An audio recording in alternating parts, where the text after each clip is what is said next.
terrorists because they have their secrets. Okay, why is it that they cannot arrest Gumi? If they have the strength, if you say you are the IGP, Abiami, arrest Gumi now. What Gumi is saying, if it's an ordinary person, they will have held him. They will have even sentenced him to imprisonment. Because Gumi and the government are working together. That is a top secret. I'm telling you, Nigerians. ẹ̀yin tèmi ẹ wò eléyìí lágbára wòlíì ti ṣàlàyé ẹ wò kó lórí dirí ẹ̀ mú ni o wípé àti ìjọba àti bandit ajá ń sábà ẹkùn sábà ajá ni o wípé kí ni ìjọba mọ̀ nípa bandit mọ̀ nípa ìjọba wípé àfikún lórí dirí ẹ̀ mú ẹ wò kó má jẹ́ pẹ́nu tèmi lẹ́ti gbọ́ ẹ gbọ́rọ̀ látẹnu wòlíì yìí ẹ má gbàgbé ẹ jọ̀ọ́ ẹ bá kílíkì lé subscribe button tó wà nísàlẹ̀ yẹn ọwọ́ yín tẹ́ fi ń bá wa tẹ subscribe ní orúkọ Jésù ẹ ò ní fi gbé ọmọ sin o. àṣewé yorùbá ilẹ̀ jẹ́ ẹjẹ́ àjọgbọ́n.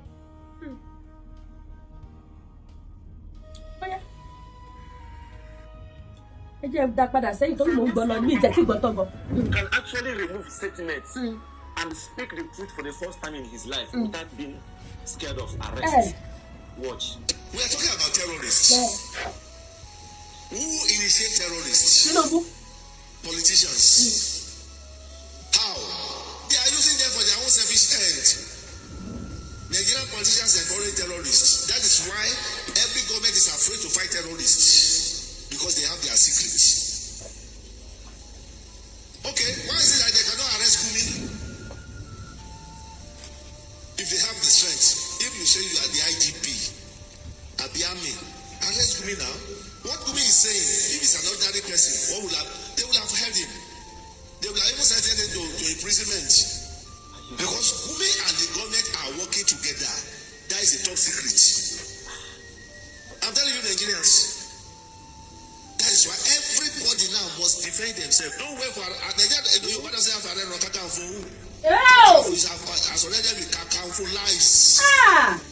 Our Kakanfu is fertilized. No king will fight for you. All our king, they are party kings. I don't know if I'm making any point to you. If you are waiting that one king will wait and say, this is what we do.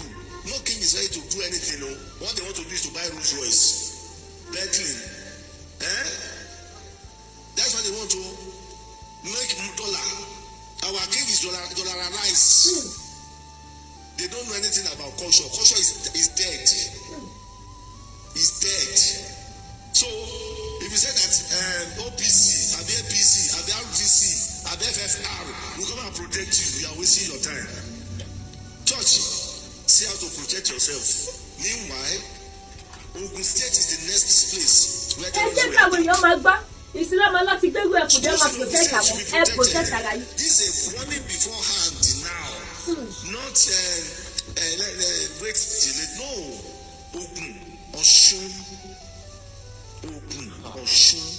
they are the mercy of the terrorists.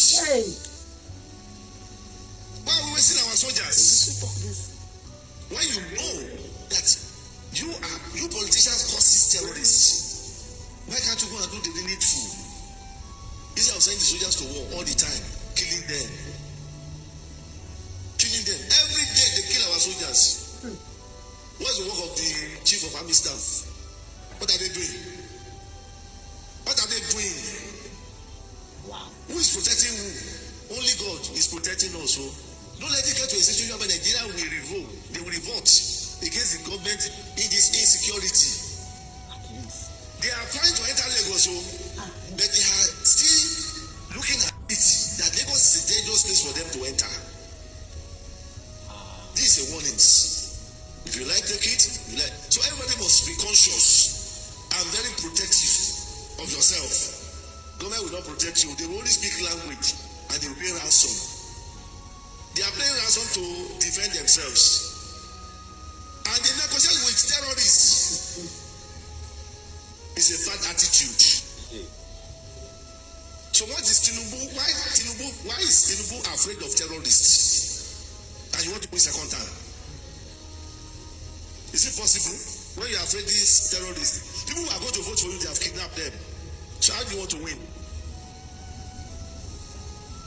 That's the truth. That is one reason I will repeat myself. Nigerians cannot remove Tinubu, and God cannot remove Tinubu. God will never remove him. Misquote me again. God, pray, fast. We will not. Shagba. Who will remove him?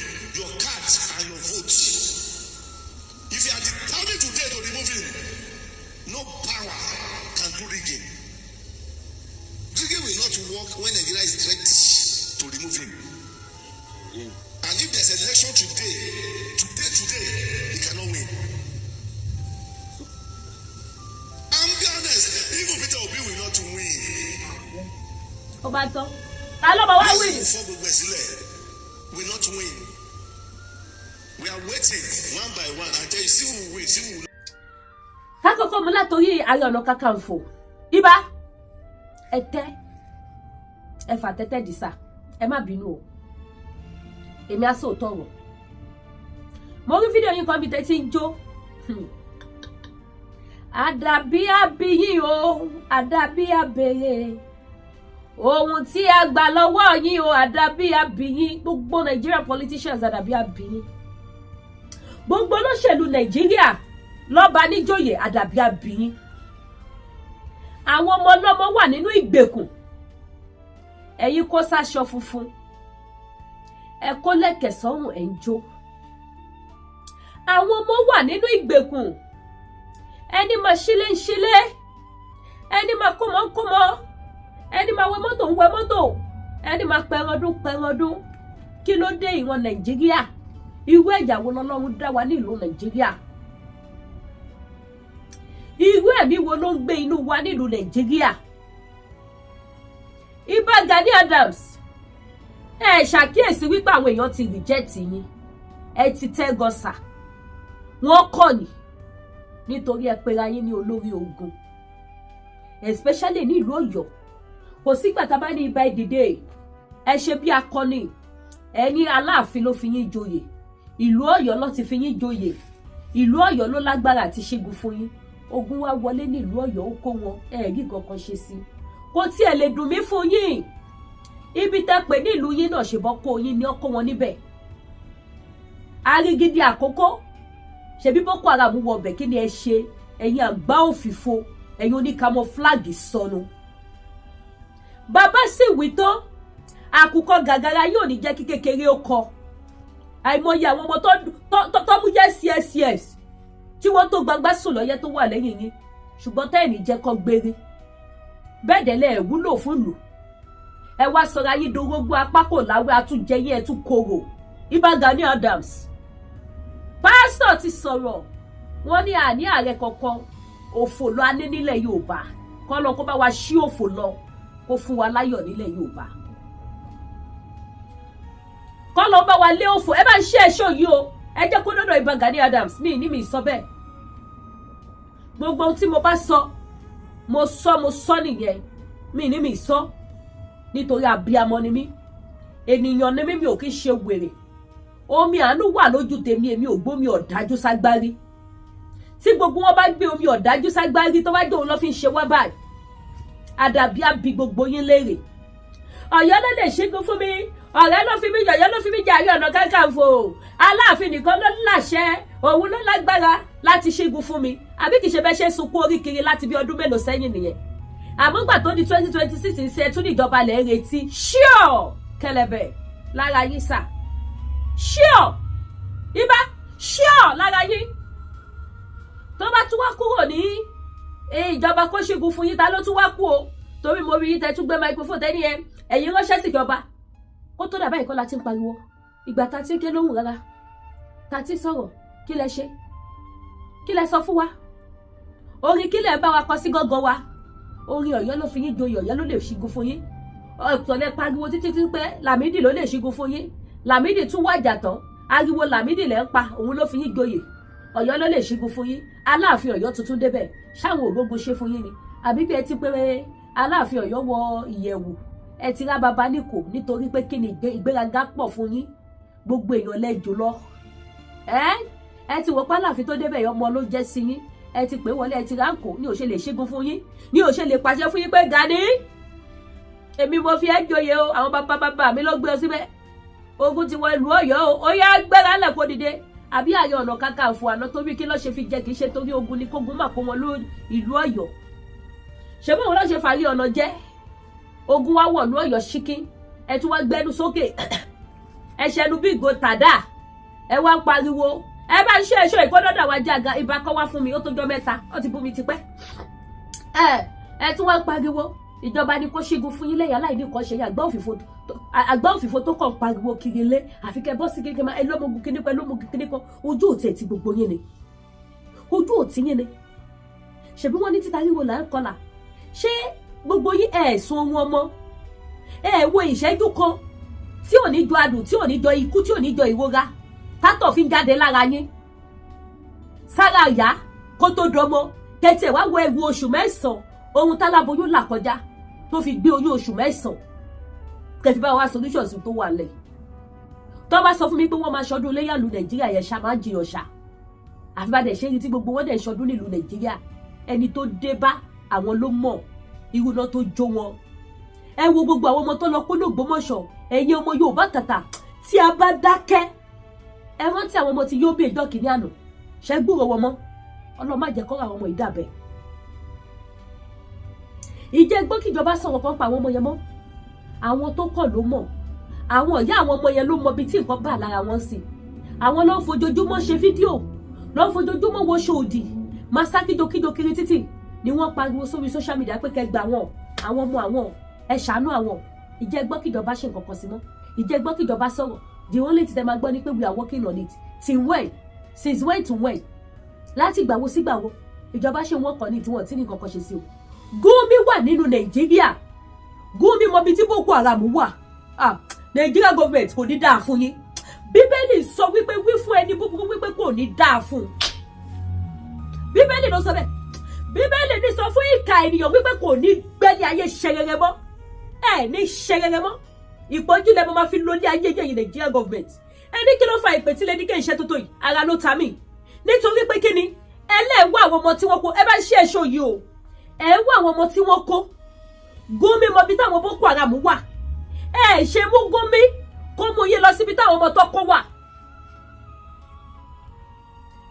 Gumi mọ bí tí Boko Haram wà Gumi ní fóònù nọ́mbà wọn lọ́wọ́ Nàìjíríà DSS tó tẹ̀lé Gumi lọ síbẹ̀ wọ́n mọ bí tí wọ́n wà èdè lẹ́ẹ̀ mọ bí tí wọ́n kó àwọn ọmọ sí Nàìjíríà gọ́ọ̀mẹ̀ntì apanijayé ẹ bá wa káwọn ọmọ wa Nàìjíríà gọ́ọ̀mẹ̀ntì ló kó wa lọ́mọ o ẹyẹ yọ ẹyẹ sì nǹkan tí mo sọ yìí Gumi mọ bí tí Boko Haram wà Vice President Shettima ó mọ bí tí Boko Haram wà Shettima mọ bí tí Boko Haram wà ẹ má jẹ́ kó tọ́ yìí Shettima mọ bí tí Boko Haram wà Gumi mọ bí tí Boko Haram wà àwọn DSS ọlọ́pàá tó máa tẹ̀lé Gumi lọ wọ́n mọ bí tí Boko Haram wà ìjọ tí Gumi bá fẹ́ lọ kí wọn ṣe bó máa ti pè wọ́n pé tó salamu alaikum mo bọ̀ wá wá ti máa ní òkè mọ́ wọ́n rí amagbàlejò ẹ kí wá lóde tí President Bola Ahmed Tinubu àti Madam Sogbe of Nigeria Limited Olúrẹ̀mí Tinubu tí wọn ò lè pe Gumi wípé kó jọ bá wa pè àwọn people yìí pé wọ́n níbi tí wọ́n wà kó bá wa káwọn ọmọ sílẹ̀ ẹyẹ yẹn rísè pẹ̀lú mi ò ṣe lépè ènìyàn ogun Nàìjíríà ló máa ń jẹ́ kí n ṣe pé àròkàn ní ìbànújẹ́ tó ń gbìn sínú ayé àwọn èèyàn ẹ mọ̀ kó máa ṣe kàfíà báyìí kó máa gbóyàn ní kíní báyìí kó dẹ̀ máa fi hàn kó máa fi hàn táwọn ìjọba Nàìjíríà ṣe fún wa. tẹ́ bá mi Ṣèyí Mákindé léèrè sí pé kí ló ṣẹlẹ̀ wọ́n ní we are working on it àwọn ò tí ì gẹ́ẹ̀tì wọn yes or no ẹ bá mi kọ kọ́mẹ́ǹtì ẹ̀ ní dààmú ẹ bá like ètò yàrá ń ta mí bó ṣe ń dùn mí tí mo fi gbogbo ẹ̀jẹ̀ mi ṣe ìyẹn ẹ bá mi share ẹ bá mi like ẹ bá comment. tó bá bí president léèrè wípé situation tó wà ní Nàìjíríà sí kí lè ṣe sí president ma ní we are working on it irú work wo ni wọ́n work Gumi ó mọ bí táwọn people yìí wà kí ló dé tí wọ́n arrest Gumi tó bá mú Gumi gbogbo ọmọ tó wà lọ́dọ̀ kidnapper máa jáde because àwọn kidnapper ò ní fẹ́ lù sí Gumi òun ni bàbá sàlẹ̀ wọn òun ló fún wọn ní key òun ló fún wọn ní code ẹ bá mi share tó bá yí pé èrò àwọn èèyàn ò débi tí mo sọ́dẹ̀ ni bóyá tó bá gbé eléyìí bóyá èrò àwọn èèyàn á lè tún lọ síbẹ̀ ìyà àwọn èèyàn á lè ṣe lọ síbẹ̀ gbogbo àwọn tó ń pariwo lórí social media wọ́n á lè bẹ̀rẹ̀ sí ní máa pariwo yẹn náà nísìn because gbogbo àwọn tó ń sọ̀rọ̀ lórí ọ̀rọ̀ tó wà lẹ́yìn sìn ohun tí everybody sọ ni wípé Nigerian government irú iṣẹ́ wo lẹ́lẹ́ ṣe we are working on it lẹ́yìn sọ irú work wo lẹ́yìn ṣe kò sẹ́ni tó sọ fún Nigerian government wípé ẹ má wulẹ̀ ṣe mathematics mọ́ ẹ má ṣe ohun ọ̀kì mọ́ Gumi gangan ni Gumi mọ bí táwọn pípọ̀ ìwà Gumi mọ káàpù bí tó kó gbogbo ọmọ sí gbogbo Boko Haram kidnapper camp tó wà nínú Nàìjíríà Gumi mọ bí tí gbogbo ẹ̀ wà.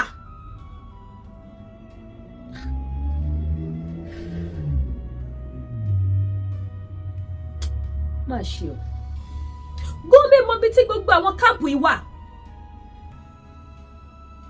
tẹ́ bá mú Gumi á pe àwọn pípù yìí wọ́n release àwọn ọmọdé Nigerian government àwọn ọmọ kan wà ní àwọn ọmọ tó kó l'Ogbomoso ìyá kan ló bí ọmọ méjì yẹn ọmọ méjì tó ṣíbi láyé ẹ̀ nìyẹn ibo ló ti fẹ́ bẹ̀rẹ̀ ẹ má jẹ́ kó dẹ̀ ṣe bẹ́ẹ̀ kó pa àwọn ọmọdé yìí 16 days going to 17 days bí eré wà mọ̀ tí ń lọ pé ṣé wọ́n lè kidnap Ṣèyí Tinubu kọ́mà tí wà síta Baba Bola Ahmed Tinubu àná Children's Day ẹ̀yẹ̀yàn ẹ lè believe Baba Tinubu wọ́n lọ ṣe Children's Day pẹ̀lú àwọn grandchild wọn gbogbo àwọn grandchildren wọn ni wọ́n bá ṣe Children's Day tí wọ́n dẹ̀ ṣe fídíò bàbá tó gbé sí social media mo rí tí màá rí mi ní sọ̀rọ̀ bàbá pẹ̀lú àwọn ọmọ wọn ní sitting room wọ́n jọ ṣe àná Baba Tinubu irú àná yẹn kó wá jẹ́ wípé àwọn ọmọ kéékèèké ọmọ yín wọ̀nyẹn ló wà lọ́dọ̀ Boko Haram báwo lẹ ṣe máa feel Baba Tinubu ẹ̀rí pé orí yín ti gbàbọ̀dé orí yín ti burú lọ́rùn yín ní Nàìjíríà yẹn ẹ má bínú sami ò bú yín o mo kàn sọ̀rọ̀ ni o orí yín ti burú sà ẹ lọ léèsì ẹ fẹ́ lọ ṣọdún ẹ yé èèyàn ìní fẹ́ kí fídíò èkó gùn jù ni má bá yín gbé wa kẹ́ wá wo bí àwọn ọmọ Yorùbá tí orí wọn ti ṣí tí wọn ò sùn mọ́ bí wọ́n ṣe ń gbé Baba Tinubu ṣépè ṣé mọ̀ pé tẹ́lẹ̀tẹ́lẹ̀ tí Baba Tinubu bá ń bọ̀ Baba Tinubu ó yẹ kẹ́yìn náà rárò jinlẹ̀ pẹ̀lú nǹkan tó ṣẹlẹ̀ sí ilé ọdún tẹ́wà ìpè gbogbo Nàìjíríà ti kọ̀yìn especially wí ọmọ ọkọ ilẹ̀ Yorùbá akọ̀yìn sà ní ìkórè kàtàdé tí Tinubu bá lọ ní ọdún èrò àtòsí títì wọ́n máa pariwo ọmọ olódò dé jàdàbà ẹ̀yin màmá mi ẹ̀yin bàbá mi fídíò wà lẹ́ o èpè ni wọ́n ń gbé Tinubu ṣẹ́ àwọn ọlọ́pàá dúró báyìí wọ́n wo àwọn èèyàn kan sọ fún wọn pé ẹ calm down ẹ má bínú olórí burúkú ènìyàn ó lọ sí ìwọ ṣe wind down Baba Tinubu ò bá try kó wind down tí wọ́n bá ní sọ ẹ́ lóko pa mọ́nu inú mọ́tò tó wà yẹn wọ́n á sọ ẹ́ lóko pa àwọn àtòbìnrin àtọkùnrin àtọmọdé àtàgbà tí wọ́n tó sí títì èpè ni wọ́n gbé Baba Tinubu ṣẹ́ Baba Tinubu yóò ṣẹlẹ̀ sí yéré Baba Tinubu ẹ wo bẹ ṣe di ẹlẹ́sìn tẹ di alábùkù all in the name of wípé ẹ fẹ́ di president ẹ wá fi oyè president ẹ wá fi fa gbogbo aṣọ iyì tí Ẹlẹ́dùmarè wọ̀ fún yín ẹ fi fà ya àtìgbà tẹ́ ti jẹ president lẹ ti di ẹlẹ́sìn lẹ ti di alábùkù làwọn èèyàn ti gbóṣùbà fún yín mọ́ yes ọ̀nà ẹ̀yin èèyàn tí bá parọ́ ẹ bá mi kọ sí comment section àtìgbà yẹn lẹ ti di alábùkù èèyàn tí ó wá ń ṣiṣẹ́ ibi yẹn ó wà lákàtà yín ẹ̀ arrest ẹ̀ tẹ́ ẹ̀ bá tiẹ̀ lè mú Gumi Olúrẹ̀mí Tinubu ẹ̀ dẹ́ invite Gumi sádùrọ̀ ẹ̀yin akúnlẹ̀ síwájú ẹ̀ Baba Tinubu á dọ̀bálẹ̀ síwájú ẹ̀ ṣọ́pọ̀ jù tẹ́ bá ṣe yẹn fún gbogbo mẹ̀kúnnù ẹ̀ nílé ṣe Ìgbò jẹ́ pé abaniláyé jẹ́ nìyí ìkà ọ̀dájú èèyàn nìyí ẹni bí nìyí tí pọmọ́ reléwẹ̀ nígbà tẹ́ ti mọ̀ wípé ẹ lè mú ọ̀daràn tẹ́ bá wà ló wà bọ̀ Gumi ló kọ́lé fáwọn Boko Haram sínú Nàìjíríà Gumi ló kọ́lé fún wọn ó mọ bí tílé gbogbo wọn wà òun ló ń ṣe àti bàbà tí wọ́n kidnap àwọn èèyàn sí fún wọn ó mọ bí tí àwọn àti bàbà wọn wà kẹ́ má wàá lè pe Gumi wá ó dẹ̀ jọ́ for the sake of ọmọ ọdún méjì ẹ̀yin màmá mi ẹ̀yin bàbá mi ṣé kí n tún bọ́ sí yín ẹ bá ṣe ètò yẹn láìkẹ́ ọmọ ọdún kan àbọ̀ tó wà nínú àwọn tí wọ́n kidnap l'Ógbómọ̀ṣọ́ ṣe ìsọ̀kọ́ táwọn Boko Haram ṣe fọmọ yẹn fún yín màá sọ fún yín ẹ bá mi share kẹ́ like kẹ́ comment ẹ bá share fídíò ẹ wà o fídíò wà mi ní sọ̀rọ̀ fún yín without evidence ó wà ṣe o ọmọ ọdún kan àbọ̀ tí woman tó sunkún yẹ tó pọ̀ sẹ́yìn ọmọ ọdún kan àbọ̀ yẹn àwọn Boko Haram mẹ́rin gédé ọlọ́run mẹ́rin ẹ bá mi like ẹ share irú ò ní ṣẹlẹ̀ sáwọn ọmọ wa ibi ò ní dé bá àwọn ọmọ wa ṣẹ́rí tí a bá múra àwọn ọmọ tó ń lọ yẹn ọlọ́run má jẹ́ kó initiate wọn sínú Boko Haram àwọn kan wọ́n ti kó wọn bẹ́ẹ̀ o tó ti di Boko Haram àwọn kan wọ́n ti padà fún wọn lóyún tó ti bímọ Boko Haram fún wọn o ẹ má gbàgbé pé Boko Haram náà lo oògùn amúniníyè o torí tá bá tún sọ sí pé ká ṣíra wa níyè ibi tí àrò lọ ká tètè máa ro lọ síbẹ̀ ká fi tètè work fast àwọn kan máa ní ẹ̀ bá dẹ̀ má sọ bẹ́ẹ̀ lórí afẹ́fẹ́ nígbà tí àbá sọ bẹ́ẹ̀ báwo ni ìyàwó èèyàn ṣe fẹ́ ṣí lọ́ ṣe fẹ́ ronú débẹ̀ ṣẹ́gun bí gbogbo wa la ní táìmù ni àti máa ronú bákan náà àbí gbogbo wa la ní táìmù àti ronú deep àwọn pípì wa mú ọmọ ọdún kan àbọ̀ yẹ ọwọ́ fi sáàrin báyìí fídíò wà lọ́wọ́ mi o ó wà o kódà mo dìídì share sí Facebook mi ti ẹ̀ ṣọ̀pọ̀ download ẹ̀ because èmi sì fẹ́ kí Nàìjíríà gọ́ọ̀mẹ̀ntì wá àwọn ìyẹn tí a bá ráwọn tó lè ṣàánú wa àwọn tó bá àwọn pípì ìgbé fídíò yẹn síta ó yẹ kó wá wọn kàn kí wọ́n arrest àwọn náà that is why tèmi go ṣe fẹ́ máa kàn déédéé download kí dẹ̀ upload ẹ̀ mọ́ ló ṣe jẹ́ pé ibi tí bá ti rí màá yá share wọ́n lè mọ̀ pé ní tó post ẹ̀rẹ́ kìí ṣe mi because a gbọ́dọ̀ go deep láti wá di gbogbo àwọn nǹkan báyìí láti lè fi bọ́ nínú gbogbo ìlà ìlò yìí ẹ jẹ́ máa gist yín níṣò ọwọ́ àmọ́mọ́ yẹn sáàrin ọwọ́ àtọ̀ rédíò àwọn mẹ́rẹ̀ẹ̀rin ẹ ti mọ̀ wípé wèrè gidi làwọn Boko Haram mẹ́rẹ̀ẹ̀rin obìnrin lọ́mọ yẹn o ọwọ́ àmúsáàrin ọmọ ọdún kan àbọ̀ pẹ̀lú singlet white tó wà lọ́rùn ẹ̀yẹ náà ni o singlet white ọ̀rùn ẹ̀yẹ náà ni o òun náà ni o ẹ̀yà bíi amọ́ kì í ṣe pé wọ́n ti wá aṣọ sí lọ́rùn o aṣọ yẹn lọmọ yẹn ń wọ̀sùn ló wọ̀ jì aṣọ yẹn kan láti jọ yìí láti 16 days bí 17 days tọmọ yẹn ti wọ singlet white alápá tínrín tí ò délẹ̀ yẹn náà ni o tẹ bá rí bọ́mọ yẹn gan ti ṣe dà sínú gbóńbẹ̀ ọwọ́ àfọmọ yẹn sáàrin àwọn mẹ́rẹ̀ẹ̀rin wá sọ̀rọ̀ àdọ́mọ yẹn ọwọ́ àtọ̀ rédíò ọwọ́ àjọ wá ṣe báyìí ẹ mọ kéèyàn máa jíjọ wèrè ọmọ yẹn wá wọ̀ báyìí ó wọ̀ báyìí tó dé ẹ̀kọ́ náà báyìí ọmọ yẹn náà bẹ̀rẹ̀ sí ní jó láàrin wọn ọmọ yẹn náà bẹ̀rẹ̀ sí ní jó láàrin wọn ìgbà tó kọ́kọ́ bẹ̀rẹ̀ jó yẹn tó ń fọwọ́ ṣe báyìí sórí tó ń ṣe báyìí ọmọ yẹn kọ́kọ́ wò wọ́n báyìí ẹ ti rí wípé àyà ọmọ yẹn ń já ìwú tún làwọn ilé báyìí tó dé ẹ̀kọ́ náà báyìí ọmọ ọdún kan àbọ̀ kí ló mọ̀ tó rí wípé àwọn mẹ́rẹ̀ẹ̀rin ti ń jó gidi ọmọ yẹn náà bẹ̀rẹ̀ sí ní jó báyìí láàrin wọn wá fọmọ yẹn ṣe yẹ̀yẹ́ Boko Haram ọmọ Yorùbá ẹ̀yẹ́ Yorùbá o fídíò ẹ wà o ọ post ẹ síta pé ká wo àrà táwọn fọmọ yẹn dá wọ́n ti lu àwọn nǹkan condemn wọ́n post fídíò wọn ẹ wo orú ọmọ kékeré yẹn tó bá ṣe bẹ́ẹ̀ tó gba ọmọ yẹn lọ́wọ́ ìyá ẹ̀ tí wọ́n lọ gbé fún àwọn ìyàwó wọn táwọn máa fi rí ọdún kan ọmọ yẹn ò ní mọ fèsì yẹn mọ́ èdè wọn yẹn ní ò mọ sọ wọ́n wá bẹ̀rẹ̀ sí ní lu ọ̀tá ọmọ yẹn fún iṣẹ́ burúkú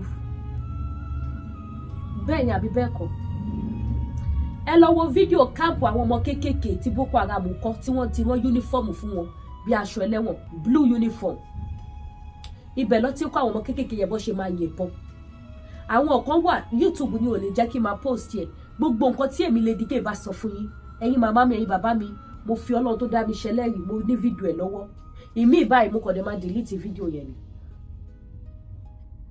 mo kàn dé máa ṣe kí ni mo pè mo kàn dé máa delete fídíò yẹn ni òótọ́ ní nǹkan tí mo sọ fún yín àwọn ìkan wà mi ò tí delete fídíò yẹn wà lọ́wọ́ mi àwọn ọmọ kéékèèké àwọn Boko Haram ti wá rán yúnífọ́ọ̀mù sójà jọ fún wọn wọ́n wá wọ̀ sí wọn lọ́rùn wọn kọ́ wọn bọ́ ṣe máa yìnbọn ibo ló ti rí àwọn ọmọ yẹn ṣé ẹ mọ iye ọmọ tí wọ́n ti kidnap nínú Nàìjíríà yẹn tí àwọn òbí wọn ò ní access láti máa fojoojúmọ́ pariwo lórí social media tí àwọn òbí wa máa dáṣà wípé ọmọ àwọn ti rìn lọ àbó ti kú, ọmọ wà lọ́dọ̀ Boko Haram lọ́gbọ́. Àwọn Boko Haram ń tírẹ̀nì àwọn ọmọ tí wọ́n ń kó ní ilẹ̀ Yorùbá láti fẹ́ ṣe ní pé ìdá àwọn ló ń pa wọn, àwọn náà lọ fẹ́ lò fi bá wa jà. Àwọn ọmọ tó dẹ̀ ti fún ní ọ̀tún oríṣiríṣi mú, àwọn ọmọ yóò ní mọ̀ wípé ara wa ni wọ́n, àwọn máa rí wa ní ìrí ọ̀tá nítorí pé kí ni Fúlàní ń ṣe ògùn burúkú bẹ́ẹ̀ ṣe wọ́n yẹn. Wọ́n ti ra iye wọn, wọ́n ti yí wọn lọ́kàn padà, wọ́n ti yí wọn ní ojú padà. Ẹ bá mi ṣí ẹ̀ṣọ́ ìgbùgbà bí àmọ́ tọ́wọ́ mi bá wọ̀ létí ẹ mọ̀ pé yes mo make sense pẹ̀lú nǹkan tí mo sọ. Ẹ bá mi ṣí ẹ̀ kẹ́ bá mi like. Wọ́n ti yí wọn lọ́kàn padà, wọ́n ti fi tírà ọ̀tún oríṣiríṣi, wọ́n ti fi fún àwọn ọmọ yẹn lóúnjẹ. Àwọn ọmọ yẹn ní choice wá jẹ́ ọkọ̀ àwọn ọmọ yẹn kàn máa ṣí lára àwọn Yorùbá ẹgbẹ́ wọn, ọkọ̀ wọn máa ṣí, ọkọ̀ wọn máa ṣí gradually by gradually. Àwọn ọmọ yẹn padà dògbò tàrí dé Boko Haram sí gbogbo. Ẹ̀yin ọmọ Yorùbá tata ìkórè tata dé kò gbọdọ̀ sú wa, kò gbọdọ̀ rẹ̀ wá títí tá máa fi bọ́. Election 2027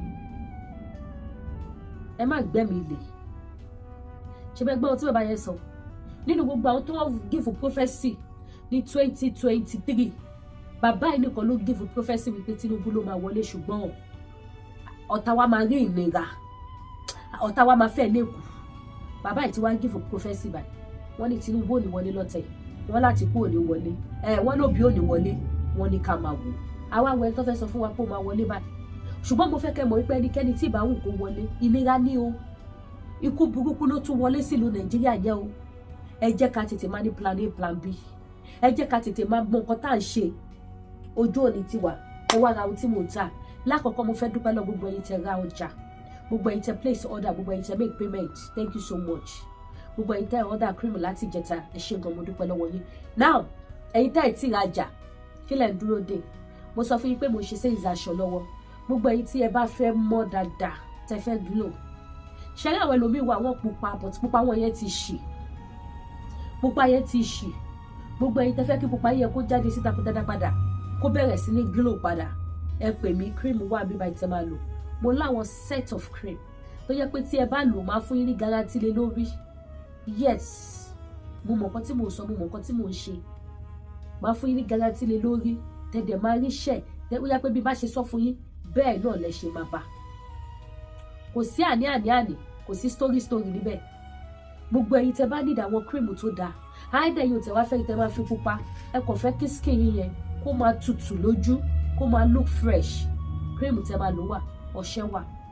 Gbogbo ẹ̀yin tó bá yẹ pé knuckle cream lẹ fẹ́, ó wà, ṣùgbọ́n ẹ má gbàgbé o, knuckle cream kì í ṣe nǹkan tẹ́ máa ní mo lò láàrin 4 days mo ti fẹ́ kí knuckle cream, èmi ò fún yín ní cream tó máa jẹ skin yín o. Èmi ò fún yín ní cream tó máa jẹ skin tó máa dọjọ́ wájú tó tẹ́ máa complain o. Cream tó máa ra máa bá yín máa ṣí, tó máa ra máa clear, a máa mọ́bọ̀ wẹ́rẹ́ tó máa fi mọ́tọ́. Òun ni màá fún yín fún knuckle cream yín, tẹ̀dẹ̀ máa rí iṣẹ́ tí mo lè assure yín pé yes, ẹ máa rí iṣẹ́. Ẹ̀yin tẹ́ bá wá fẹ́ àwọn nǹkan àdúrà, spiritual items, àwọn iṣẹ́ tó wà okay, ọ̀nà kì í dímọ́jọ́ kó máa yọ, ọ̀nà gbogbo wa báyìí ló máa là sí ni. Gbogbo ẹ̀yin tí nǹkan gẹ̀tà síbi fún tọ́nà ṣe bákanbákan fún, àwọn nǹkan àdúrà tẹ́ lè lò láti fi ṣínà tí ọ̀nà ayọ̀ á dẹ̀ ṣe fún yín, ó wà available. Àwọn nǹkan arọ́bì àgbélépọ̀tà, gbogbo àwọn tó ń bínú sí yín níbi iṣẹ́, gbogbo àwọn tó ń kọra mọ́ yín, gbogbo àwọn tó lókun bí tẹ́ fẹ́ gbé gbà, bí wọ́n ṣe máa pa sọ́tọ̀ máa mọ̀fo, àwọn nǹkan àdúrà tẹ́ máa lọ bá ti yàn jẹ́ ẹ̀ẹ́dẹ̀ dárúkọ wọn, ẹ̀yin kan lo ṣẹ́ tí ẹ̀ẹ́dẹ̀ gbàdúrà ni, kíbi kó dẹ̀ ṣe kí ni kó padà tó níbi lọ, òun lọ̀rọ̀ tó wà lẹ̀, kíbi kó padà sórí oníbi ni. So gbogbo ẹ̀yin tẹ́ bá nídìí àwọn nǹkan àdúrà, ẹ kàn sí mi, ó wà available. Ẹ̀yin tẹ́ bá nídìí àwọn nǹkan jíjẹ, ó wà available. Ẹ̀yin mọ́mì mi, dáàdì mi, àlédíkẹ́ ìṣẹ́jà ti dé ẹ̀jẹ̀ má bínú. Ṣé rọ̀rọ̀ kágò lẹ́nu ọjọ́ mẹ́ta yìí, àfi kí Elédùmarè ṣàánú, ó ti sú mi. Ẹ má bínú gbogbo ẹ̀yin tẹ́ fẹ́ rẹ ẹja tẹ́ ń pè mí, mo fi Elédùmarè bẹ̀ yẹn, má mú owó mi lọ bò mí o, ẹ ní dààmú o, ẹ má mú owó mi lọ bò mí, ẹ ṣàtúbọ̀ bá ní sùúrù díẹ̀. Mo mọ̀ pé gbogbo ẹ̀ṣá mo máa dé láìpẹ́, ẹja máa wà available padà, a máa lẹ́jà padà. That is why nǹkan tó yẹ pé ìtọ́bọ̀ tí ìdẹ̀mú tó ti order mi, because mi ìfẹ́ kó máa tán mọ́ kí mi tó máa dé. Mi ìdẹ́ láìkì kọjá pẹ́ lórí ni mo ṣe máa ń ṣe ní díẹ̀, but nísìn kó máa dé rẹpẹtẹ. Sísìn mo ti mọ̀ pé yes, ẹ̀yin mọ́ mi yóò ti àwọn tó rìn wọ́n store gan, àwọn nǹkan tí fẹ́ẹ̀ tọ́mọ ìdíyẹ pa pẹ̀lú ọ̀rẹ́ ẹlẹ́ja gbígbẹ mi wọ̀nyẹn it is real ọ̀ṣà. So mo dúpẹ́ lọ́wọ́ yín gbogbo ipa pátá, gbogbo nǹkan tẹ́ bá ti fẹ́ wà ń bí báyìí, àwọn aṣọ tuntun tá ṣẹ̀ṣẹ̀ já ó wà ń bí, gbogbo ẹ̀yin tẹ́ fẹ́ ṣe birthday, ẹ̀yin tẹ́ fẹ́ lọ fún Thanksgiving, ẹ̀yin tẹ́ fẹ́ lọ fún party àti bẹ́ẹ̀ bẹ́ẹ̀ lọ, àwọn aṣọ tẹ́ lè lò gbogbo ẹ̀ ṣe kí ni ó wà available ní Lady K African Store. Ẹ kàn sí mi. For the first time, the Yoruba man is speaking the truth. Ẹ má bínú ẹ jọ̀ọ́. So gbogbo ìtẹ́ bá ti fẹ́ ẹ kàn sí mi, gbogbo ẹ̀ ló ṣe kí ni ló wà available ní sẹpẹ́sẹpẹ́ ní ọ̀dọ̀ Lady K. Ẹ̀yin tẹ́ bá fẹ́ wá sí store mi, ẹ free ẹ̀yin màmá mi bàbá mi, ẹ máa bọ̀ wá. The door is open, it's not locked. Ẹ máa bọ̀ wá síbí, ojú òní tí wà mí.